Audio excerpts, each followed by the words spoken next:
자, 오늘 저희는 누가복음 13장 말씀을 가지고요, 은혜의 기회 회개라는 제목으로 말씀을 나누려고 합니다. 제가 오늘 말씀을 준비하면서 먼저 저는 큰 은혜를 받았어요. 왜냐하면 제가 계속 물어보는 게 그럽니다. 하나님, 어떻게 하면 주님을 잘 기다릴 수 있습니까?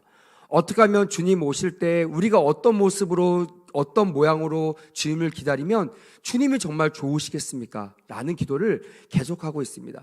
근데 이번 주 누가복음 13장 말씀이 본문이잖아요. 이 본문 말씀을 보면서 하나님께서 정말 원하시는 기다리는 모습은 들뜬 모습이 아닌 것 같아요. 세상처럼, 사람처럼 호화찬란하게, 아주 멋있게, 아주 삐까뻔쩍하게 이렇게 기다리는 모습이 아니라, 따라합시다, 회개하는 모습이다. 그래요.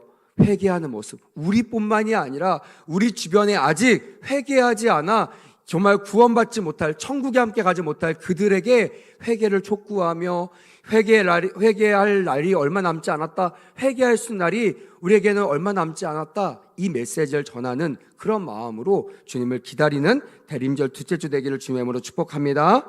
아멘. 그래서 오늘 이 회개에 대한 의미, 진정한 회개가 무엇이며 회개에 합당한 열매는 무엇인지를 말씀을 통하여 함께 상고해 봤으면 좋겠습니다. 자, 1절 말씀 다시 한번 읽어볼까요? 1절 시작. 그때 마침 두어 사람이 와서 빌라도가 어떤 갈릴리 사람들의 피를 그들의 제물에 섞은 일로 예수께 아뢰니라고 되어 있어요. 첫 번째 너무나 귀한 것은요, 지레 짐작하지 않았어요. 자기 혼자 해석하지 않았어요. 누구 앞에 나왔다고요? 예수님 앞에 나왔다라는 것입니다. 여러분, 여기 있는 청년들과 산부 예배자들은 어떤 상황 속에서도 예수님께 물어보기를 축복합니다. 아멘. 이것이 축복받는 길이에요. 혼자 똑똑한 척하지 마세요. 혼자 잘난 척하지 마세요. 내가 아무리 서울대 박사라고 할지라도요, 성경 모릅니다. 깨달을 수가 없어요. 왜요? 영으로 써진 거기 때문에. 그냥 글자는 읽을 수 있겠죠. 문맥상 그 문맥의 내용들은 파악할 수 있습니다. 근데 여러분, 성경은요, 우리에게 내용을 주기 위해서 주신 말씀이 아닙니다. 성경의 내용을 통하여 지금 나에게 직접 하시는 하나님의 메시지, 레마의 말씀이 성경이 우리에게 주신 목적이라는 것이에요. 그래서 예수님께 나오는 것이 너무나 귀한 일이고, 이 대림절 둘째 주, 이 둘째 주 기간 동안 여러분들 주 앞에 나와 예배드리는 것이 얼마나 복된 일인지 다시 한번 기억했으면 좋겠습니다. 둘째로는요, 이 앞에 보니까 그때라고 돼 있어. 그때. 이 그때는 어느 때냐? 바로 이 앞장에 12장에 보면요, 바로 최종 심판의 불이 붙기 전에, 다시 한번 불이 태워져서 불심판을 받기 전에 너희들이 주님과 화해해야 된다는 이 회개 촉구의 말씀 다음에 해당되는 것입니다. 그러니까 당연히 이 13절에 나오는 모든 말씀의 핵심이 뭐겠어요? 12절에 힘주어 말했던 그 말씀, 따라합시다. 회개하라. 이 말씀이 13장 말씀의 전체적인 핵심 주제라는 것이에요. 왜 회개가 중요한 것인가? 그것은 주님과의 화해가 있어야 되는 것입니다. 주님과의 막힌담이 허물어져야 되고요, 주님과의 어떤 어그러진 것들, 주님과의 상처들이 화해돼야지만, 그래야지만 하나님께로 돌아갈 수 있다라는 것입니다. 그래서 주님께서 하나님과 우리의 막힌담을 허시는 그런 화목 제물이 되어 주셨다고 성경 우리에게 말씀하고 있는 것이에요. 믿으시면 아멘. 아멘. 그래서 우리 항상 예수님으로만 하나님께 나아갈 수 있고, 하나님께 나아가는 끊어진 길이 연결될 수 있다라는 거예요. 다른 것으로 안 됩니다. 다른 모습으로 안 됩니다. 다른 이름으로 안 됩니다. 오직 예수님의 이름으로만 주님과의 화해가 가능케 된다. 그 방법 중에 가장 중요한 방법이 뭐라고요? 회개라는 것이에요. 자, 오늘 본문은 두 가지 문맥으로 나와 있습니다. 첫째는 1절부터 5절까지 우리 12장의 못다한 이야기들, 12장에 수없이 많은 그 내용들을 핵심적으로 정리한 내용이 화해에 대한 1절부터 5절까지의 두 가지 비유를 통하여 우리에게 말씀하셨다라는 거예요. 비유를 자꾸 말씀드렸습니다. 비유는 모든 사람이 알아들을 수 있는 말씀이기도 하지만 아무나 알아들을 수 없는 말씀이기도 합니다. 너무나 귀하기 때문에 공격하는 사람한테는 방어하는 말씀이 이 비유의 말씀이고, 또한 나는 무식해서 몰라요, 나는 공부를 못해서 몰라요, 나는 가방끈이 짧습니다, 이래서 주님 앞에 나올 수 없다라고 그렇게 속임을 당한 사람들에게 주님은 이 비유의 말씀을 통하여 누구나 알아듣기 쉽게, 누구나 공부하지 않아도 쉽게 주의 음성을 알아듣고 쉽게 비유로 말씀하셨다라는 거예요. 또한 6절부터 9절까지의 문맥은요, 열매를 맺지 못하는 무화과 나무의 비유에 대한 말씀이 있습니다. 저는 오늘 이 두 번째에도 좀 중요한 하나님의 말씀이 있다고 믿습니다. 그래서 여기의 핵심이 뭐냐면 딱 너무나 간단합니다. 주님의 심판이 이미 시작되었고요. 그 심판의 유예 기간, 그 심판이 아직은 오지 않았지만 이미 시작된 그 심판이 주님 때문에, 이 주님 때문에 지금 유예되고 있잖아요. 주님이 오래 참으시고 인내하심으로 아직 구원받는 사람들이 구원받도록 주님께서 참으시고 있는 것이지 끝난 게 아니에요. 안 오는 것이 아닙니다. 그것을 너무나 잘 나타내고 있는 본문이 6절부터 9절 말씀이라는 거예요. 그래서 회개해야 된다는 말씀, 또한 지금도 주님의 심판이 진행되고 있고 이 심판의 유예 기간이 멀지 않았다는 이 두 가지 본문을 가지고 오늘 여러분들에게 주의 말씀을 상고하며 함께 은혜를 나누기 원합니다. 자, 많은 사람들이 오늘 1절, 2절 말씀을 보니까 사람들이 현상을 보면서 판단하기를 좋아합니다. 그래서 어떤 하나를 보면서 판단하는데 가장 많이 하는 실수가 뭐냐면 하나님의 방법이 다양하다는 것을 잊어버려요. 그래서 내가 경험한 거 그것만 맞다고 생각합니다. 내가 교회 빠져서 다리가 부러져요. 그러면 사람들 보면서 교회 안 나오잖아요. 뭐라고 하는지 아십니까? 가서 얘기해요. 내가 해봐서 아는데 당신 교회 안 나오면 다리 부러져. 이렇게 얘기하는 거예요. 당신 헌금 안 내면 망해. 이렇게 얘기하는 겁니다.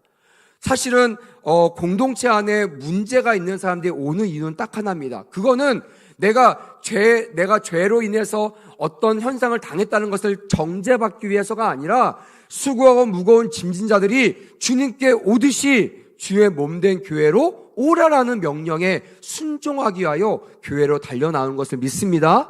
아멘. 그래서 교회에서는요, 절대로 없어야 될 것이 하나 있어요. 그게 뭔지 아십니까? 따라해 봅시다. 정죄하는 것이다. 판단하는 것이에요. 그래서 제일 위험한 거예요. 판단하는 것입니다. 내가 조금 아는 거, 내가 조금 경험한 거, 내가 조금 이해한 거, 이것이 모든 하나님의 방법이라고 착각하는 거예요. 그리고 그거를 서스럼없이 선포하고 단죄하는 겁니다. 오늘 그걸 말하고 있는 것이에요. 자, 볼까요? 1절에 보니까 빌라도가 어떤 갈릴리 사람의 피를 그들의 제물에 섞은 일. 그러니까 조금 쉽게 본문을 좀 이렇게 배경을 통해서 보자면 그 당시 그 순교자들이라고 얘기합니다. 갈릴리에서 하나님을 잘 믿어서 예배를 드리는 수많은 사람들, 그들 중에 몇몇이 빌라도, 좀 이렇게 이름에서 빌라도지만 사실은 크게 말하면 로마 병정들이에요. 로마 군인들로 인해서 약탈당하고 심지어 약취에다가 죽임까지 당하는 그런 일들이 일어났다는 것을 고발하고 있는 것이에요. 예수님께 나와서 그것을 고발하고 있다라는 것입니다.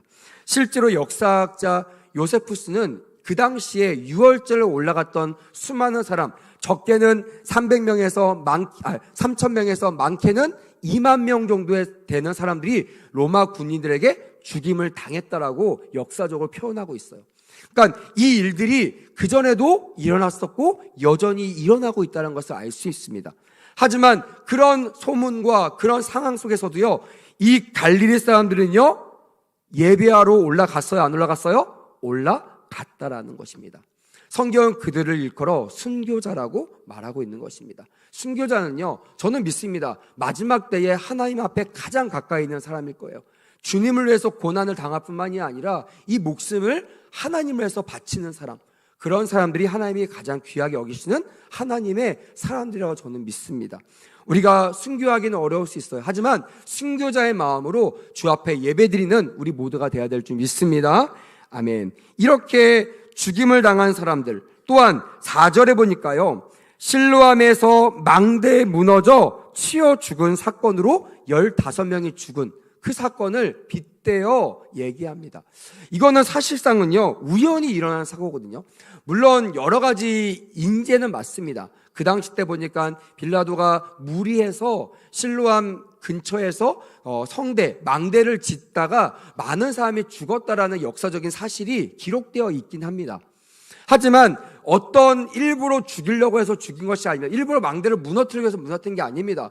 어쩌다가 18명이 정말 죄수가 없거나 아니면 죄를 너무나 많이 죽어서 하나님께서 그 사람을 죽이기 위하여 그 사람들이 지나가는 그때에, 그 사람들이 일하고 있는 그때에 망대를 무너뜨린 것이에요?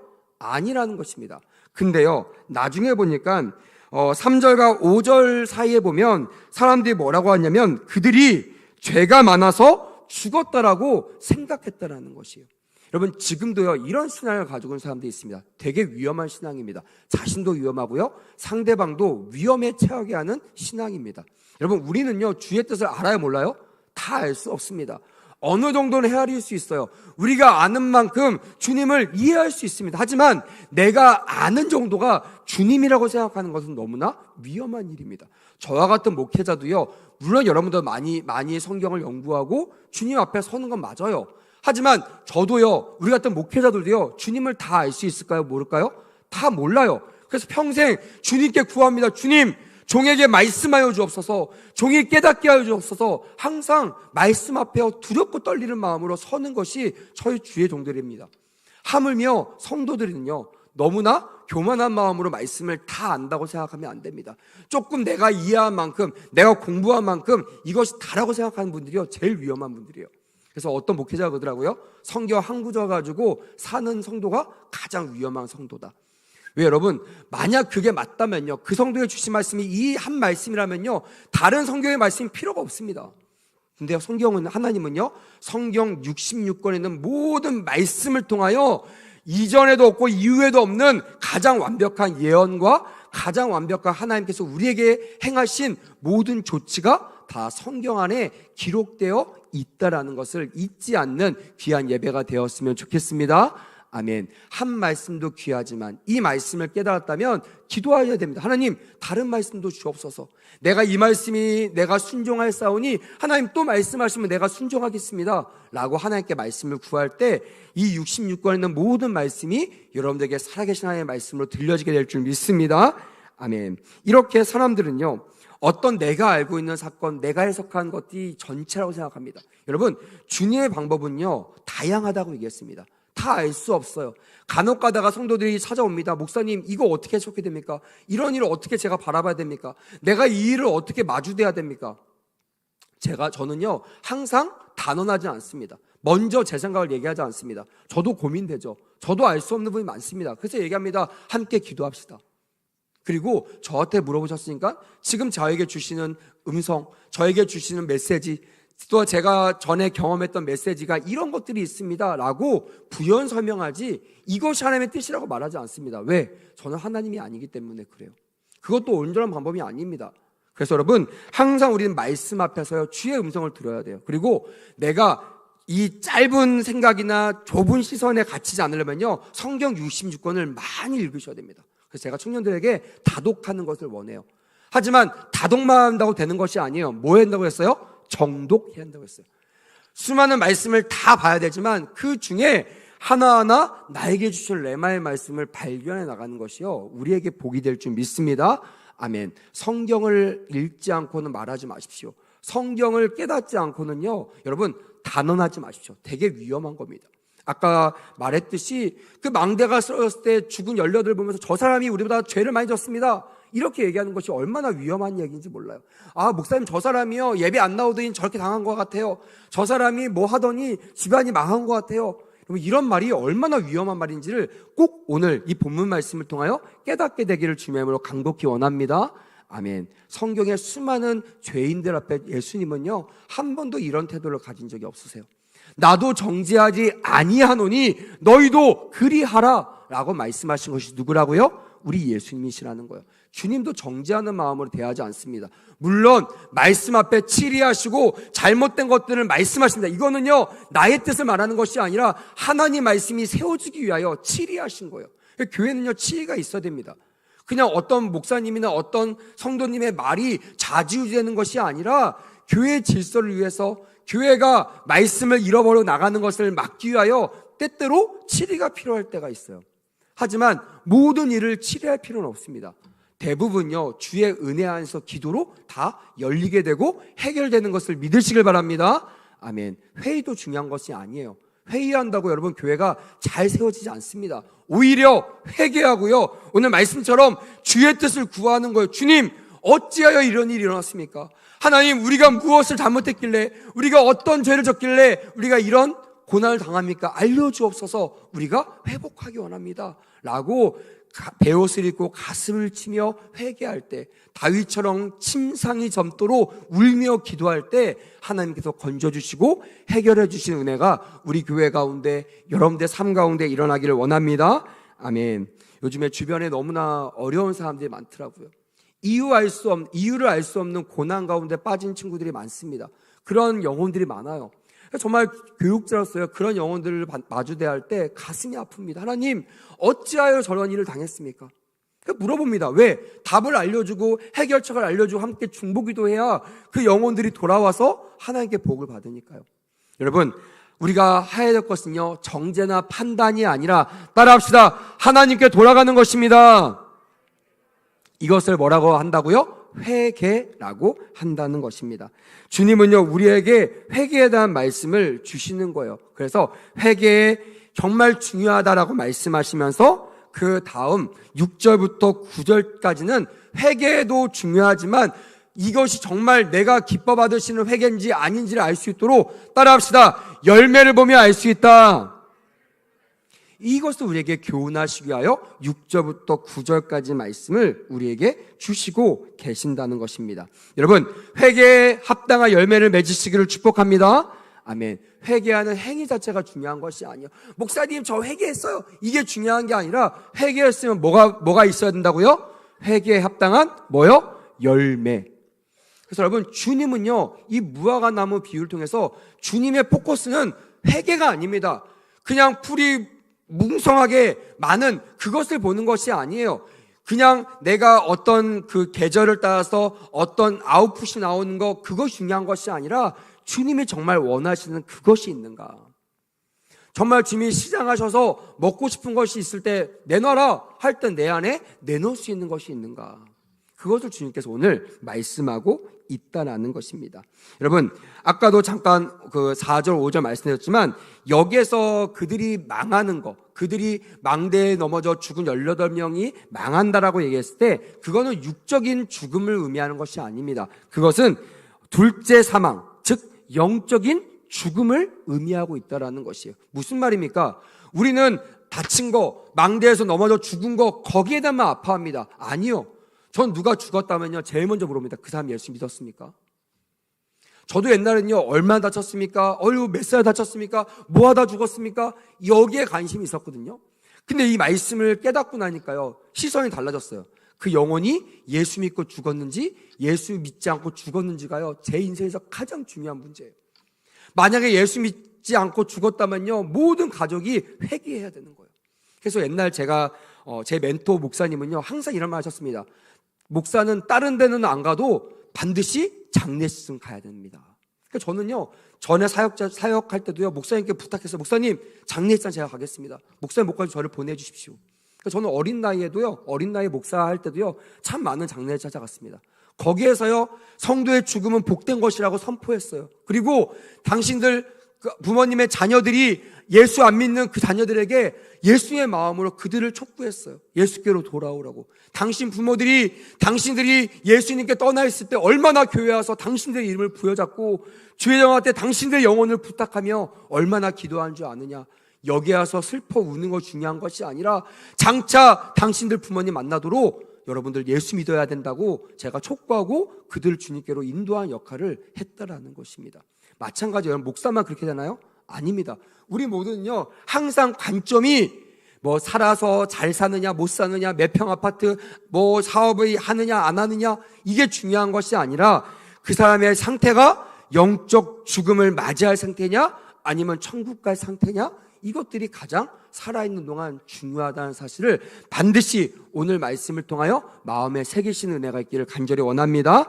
아멘. 그리고 내가 정말로 진정으로 회개했다면 내 안에 회개에 합당한 열매, 다시 말하면 내 안에 주님이 달라 할 때 꺼내놓을 수 있는 구원의 열매가 있어야 될 줄 믿습니다. 아멘. 쉽게 얘기하면요, 지금 죽어도 천국 갈 수 있는 믿음을 말하고 있는 것입니다. 여러분, 이거는요, 이단이 얘기하는 것이 아닙니다. 이것을 이단들이 써가지고요, 너무나 오해되고 흙탕물이 뿌려졌지만, 사실 이 복음과 전도법은요, 기독교에서 먼저 나온 겁니다. 가짜들이 따라하는 거예요. 왜 따라할까요? 진짜가 안 하니까. 진짜가 관심이 없는 거예요. 교회 나오는 것만 관심 있지, 헌금하는 것만 관심 있지, 봉사하는 것만 관심 있지, 내가 왜 헌금하는지, 내가 왜 봉사해야만 하는지, 이것을 깨닫지 못하고 그냥 겉모습만 하고 있는 것입니다. 회개에 합당한 열매를 맺지 못하는 거예요. 주님은 오늘 이 본문 말씀을 통해 우리에게 분명히 말씀하십니다. 따라합시다. 회개에 합당한 열매를 맺으라. 이것이 주님이 우리에게 주시는 마지막 기회라는 것입니다. 오늘 이 비유를 보니까요, 진멸의 심판 전 하나님의 은혜의 유예 기간이 시작되었다라고 우리에게 교훈하고 있는 것입니다. 여러분, 주님의 진노, 주님의 진멸의 심판이 시작된 줄 믿으시길 주님의 이름으로 축복합니다. 아멘. 이것을 우리가 알아야 돼요. 내가 아직 시간 많아. 아니면 여러분, 오늘이라도 주님이 그 유예 기간을 멈추시잖아요. 주님이 오늘 본문에 보니까 1년만 나에게 기회를 주십시오 했던 이 유예 기간이 끝나잖아요. 여러분, 주님의 심판이 곧 임하게 될 줄 믿습니다. 아멘. 여기에 두려우십니까? 두렵다면 회개해야 된다는 그런 사인입니다. 만약 두렵지 않고 기다려 주십니까? 그 사람은 회개에 합당한 열매를 맺었다고 하는 증거일 것입니다. 그래서 여러분, 우리는요, 주님이 오신다는 말을 들을 때요, 두려워 떠는 자가 되지 않고, 따라합시다. 기뻐 맞이하는 자가 되자. 그런 자가 되어야 됩니다. 두려워서 막 그 일이 일어나지 않도록 어떻게든지 막아보려고 애쓰는 자가 아니라, 주여 빨리 오시옵소서, 오늘이라도 주님 오시면 좋겠습니다 라고 주님을 기다리는 그런 하나님의 사람들이 다 되기를 원합니다. 아멘. 오늘 6절부터 9절까지 말씀을 보면요, 이 비유에서 주인은 하나님을 뜻하는 거죠. 그리고요, 포도원 지기는 두말할 것 없이 예수님을 말하고 있습니다. 그럼 여러분, 무화과 나무는 누구를 말하고 있을까요? 저와 여러분들을 말하고 있다라는 것입니다. 우리가 무화과 나무예요. 포도나무 주인이 포도원 주인에게 말합니다. 포도원 지기에게 말합니다. 무화과 열매를 가져오라. 그때 우리 가운데 예수님, 이 포도원 지기 대신 예수님이 오셔서 우리 안에 회개에 합당한 열매가 있는지를 점검하신다는 거예요. 그리고 마지막 심판 때 주님의 그 보좌 앞에서, 그 심판 보좌 앞에서 예수님께서 우리를 대변하시는 대변자로 쓴다는 거예요. 저 사람은요, 열매가 있습니다. 저 친구는 열매가 있어요. 내가 봤어요. 내가 저와 함께 살았습니다. 저가 내 안에, 내가 저 안에 있었습니다 라고 증언하신 분이 누구시라고요? 포도원 지기 대신 예수님이라는 거예요. 그래서 우리가 예수님이 없이는요, 구원을 확증할 수가 없습니다. 내가 구원받은지 안 받은지 어떻게 알 수 있어요? 이건 그냥 여러분들이 확증한다고 되나요? 난 구원받았어! 그렇다고 여러분 구원받을 수 있나요? 아닙니다, 여러분. 그거 아니에요. 내가 마음으로 믿어야 되거든요. 마음으로 믿는 것은요, 내가 할 수 있는 것이 아닙니다. 주님이 믿어지게 하셔야 돼요.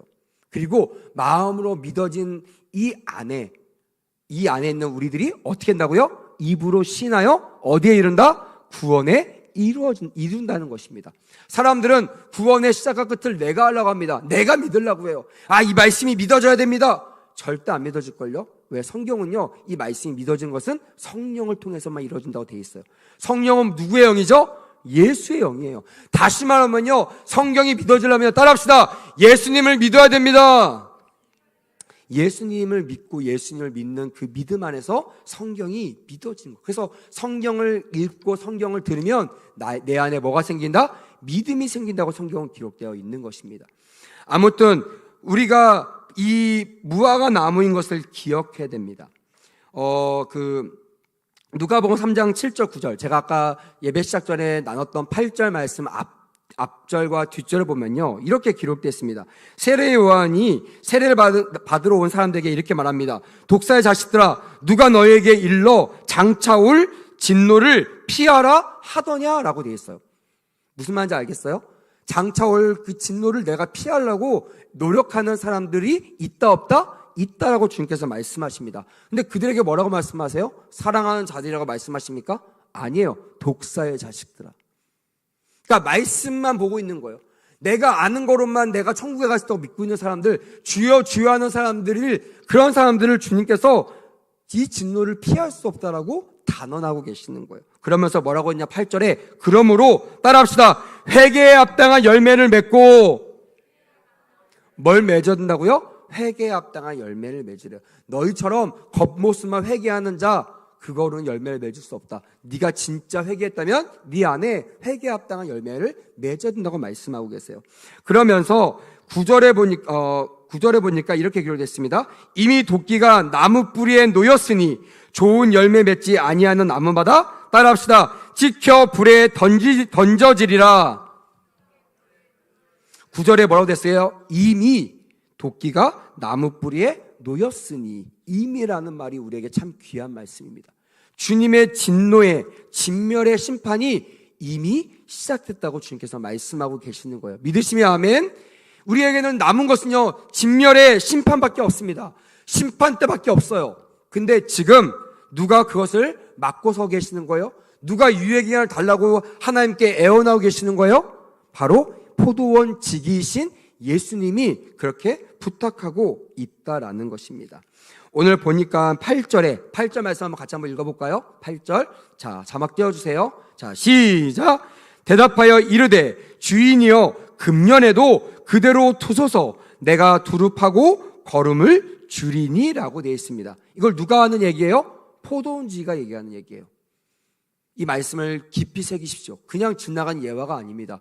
주님께서 주인에게 말씀하세요. 예수님께서 하나님께 말씀하세요. 주님, 당신의 진노, 네, 지금 시작된 거 압니다. 하지만 저 아직도 추수되지 못한, 아직도 구원받은 자들이 많으니 주님, 저를 통하여 이 구원받을 수 있도록 조금만 연기해달라고, 유예해달라고 주님 하나님께 부탁하고 있다라는 것입니다.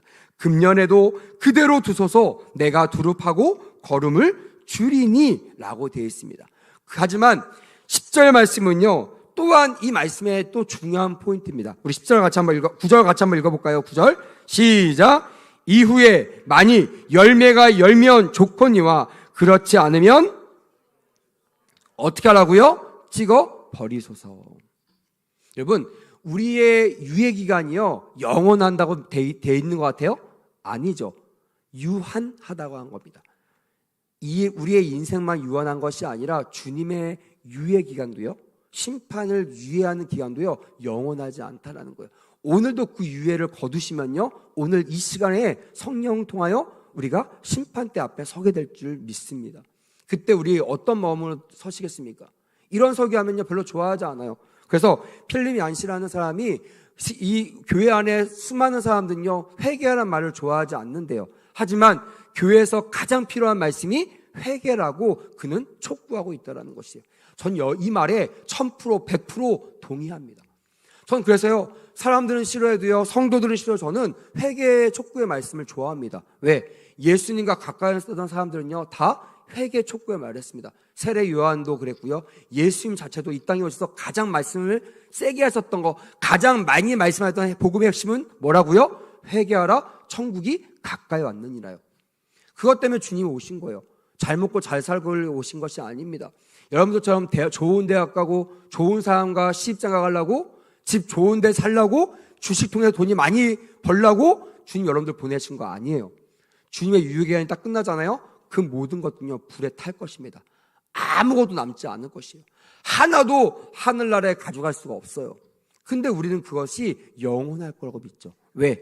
이 유예기간의 끝이 없다라고 그냥 믿고 있는 거예요. 말씀을 안 봐서 그렇습니다. 오늘 말씀을 그냥 지나가서 그래요. 왜? 불편하거든요.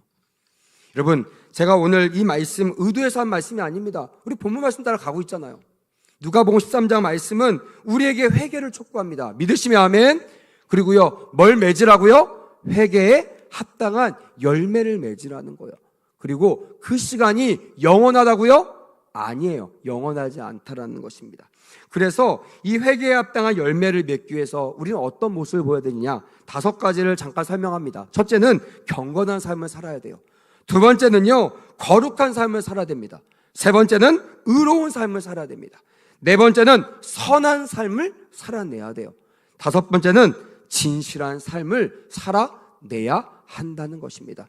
이건 당연히 맺히는 열매가 될 줄 믿습니다. 아멘. 경건한 주님이 내 안에 계시면 반드시 우리는 경건의 열매를 맺혀야 돼요. 거룩한 주님이 내 안에 계시면 우리는 거룩한 삶을 살아내야 됩니다. 의로운 주님이 우리 안에 계시면 우리는 의롭게 살아내야 돼요. 선한 주님이, 진실한 주님이 우리와 함께 하시면 우리는 진실하고 선한 삶을 반드시 살아낼 수밖에 없게 된다는 것입니다. 회개는요, 메타노이아라는 단어를 쓰고 있습니다. 이거는 지나간 일을 돌이켜보다라는 거예요. 제가 저번에도 여러분들에게 말씀드렸지만 이 죄라는 것은요, 관역에서 벗어나다라는 뜻이 있습니다. 다시 말하면 우리가 뭐 열심히 했느냐, 우리가 얼마나 애썼는지 모르냐, 이런 말이요, 주 앞에서는 통하지 않는다는 거예요. 주 앞에서 통하려면요, 내 방향이 주님께 고정되어야 되고요, 내 힘으로는, 내 능력으로는 이 바람 속에서 이 화살이 관역에 명중될 수 없는 것을 알고요, 이미 내가 포기해야 돼요. 내 힘으로는 죄를 질 수 없다는 것을 알고 죄를 능히 이길 수 있는 주님을 내 안에 모셔드려야 된다는 것이에요. 할렐루야. 그리고 죄에 넘어진 우리가 십자가 앞에서 죽어지는, 그래서 나는 죽고 예수로 사는 삶을 살아낼 때만 이 죄를 이기는 그런 삶을 살 수 있다라는 것입니다. 어떤 이단들은 얘기합니다. 죄는 절대로 이길 수 없어. 여러분, 미혹입니다. 성경은요, 죄를 이길 수 있다고 말하고 있습니다. 왜? 주님께서 죄를 이미 파하셨기 때문입니다. 동의하시면 큰 소리로 아멘. 내가 사망을 이기었노라고 주님께서 선포하셨다라는 거예요. 우리가 할 일은 무엇입니까? 그 주님을 모셔드리는 거예요. 그리고 내가 아니라 주님을 의지하여 죄를 이겨나가는 싸움을 내가 싸우는 것입니다. 결론을 맺겠습니다. 회개는요, 모든 사람에게 절도적으로 필요한 것을 믿으시길 바랍니다. 아멘. 이 말씀을 절대 잊어버리지 마세요. 죄를 조금 진 사람, 뭐 내가 봤을 땐 괜찮은 것 같은데 내가 본 게 중요한 것이 아니에요. 주님이 보시기에 괜찮아야 돼요. 주님이 보시기에 선해야 됩니다. 할렐루야. 그래서 항상 물어봐야 됩니다. 주님 어떻습니까? 반드시 주님께서 우리의 죄를 말씀하실 거예요. 너 이 죄를 졌지? 나에게 돌아오라. 왜 물어보지 않는지 아세요? 이 찔림을 싫어해요. 앞에 서 있는 눈에 보이는 목회자가 얘기해도요, 시험 들고 싫어하는데 눈에 보이지는 하나님이 말씀하시면 여러분 듣겠습니까? 절대 안 듣죠. 그러니까 우리는 순종하는 마음으로 눈에 보이는 주의 종과 눈에 보이는 교회의 권위 앞에서 우리는 회개할 수 있는 그런 마음을 가져야 돼요. 그래야 눈에 보이지 않는 주의 말씀이 살아계신 성령의 말씀으로 우리에게 다가올 때 눈에 보이지 않지만 여전히 우리와 함께 하신 그 하나님 앞에 우리가 아멘하며 순종하며 회개에 합당한 열매를 맺을 수 있게 될 줄 믿습니다. 아멘. 두 번째는요, 따라합시다. 회개는 열매로 나타납니다. 행동과 삶으로 나타나는 거예요. 행동이 없는 회개 가짜입니다. 삶이 없는 회개 여러분 가짜예요. 여러분들만 알고 있는 회개입니다. 주님은 여러분들 모른다고 하실 거예요. 주님은 여러분 인자하시만요, 아무나에게 은혜를 주신 분은 아니십니다. 누구나 주님께 오면요, 주님은 어떤 조건도 따지지 않고 다 받아들이시고 그들 용서하세요. 하지만 주님을 거부하는 사람, 주님을 배척하는 사람, 주님보다 내가 주인 되어 사는 사람을요, 우리 주님은요 용납하지 않으세요. 그들에게 회개를 촉구하십니다. 회개하라, 천국이 가까이 왔느니라. 이 12월 대림절 둘째 주 여러분들 마음 가운데 주님이 주시는 이 회개 촉구의 음성이 들려졌으면 좋겠습니다. 아멘. 그래서 회개할 때 다 여호와께로 돌아가는 은혜가 있었으면 좋겠습니다. 마지막 세 번째 주요 요점입니다. 각 사람에게는 하나님이 정해주신 유예 기간이 있다라는 거예요. 이게 그냥 몸의 이 육신의 죽음의 유예 기간뿐만이 아니라 둘째 사망, 영원한 사망, 영적인 죽음의 시기가 있다라는 것입니다. 여러분, 둘째 죽음의 시기는 어느 때일까요? 주님이 오시는 날이에요. 심판주로 오실 때. 주님이 여러분 재림하실 때는요, 구원자로 오시는 것이 아닙니다. 우리의 위로자로 오시는 것이 아닙니다. 이미 그분은 오셨습니다. 할렐루야. 그분 우리 안에 계십니다. 큰 소리로 아멘. 아멘. 여러분 확실하게 고백하셔야 돼요. 다시 오실 주님은요, 따라합시다. 심판주로 오십니다. 이것이 우리의 믿음이 되어야 됩니다. 주님은요 심판주로 오세요. 그리고 죄인과 의인을 구별하시고요, 의인과 함께 영원히 저 천국에 사는 그 심판을 하시기 위하여 다시 오실 것입니다. 그때 어떤 태도를 취하시겠습니까? 두렵고 떨리는 마음으로 슬피 울며 이를 갈겠습니까? 아니면 할렐루야, 주님은 왜 이제 오셨습니까? 주님을 얼마나 기다린지 아셨습니까? 하면서 눈물 흘려가며 주님을 맞이하는 슬기로운 다섯 처녀가 되겠습니까? 여기 있는 우리 모두는 오늘 말씀을 잘 기억하여 회개하는 자가 되시고, 또한 회개에 앞다가 열매를 맺는 자가 되시고, 주님이 오시는 나의 삶의 유예 기간이 다 됐을 때 할렐루야 주님을 맞이할 수 있는 천국 백성 되기를 주님으로 축복합니다. 아멘.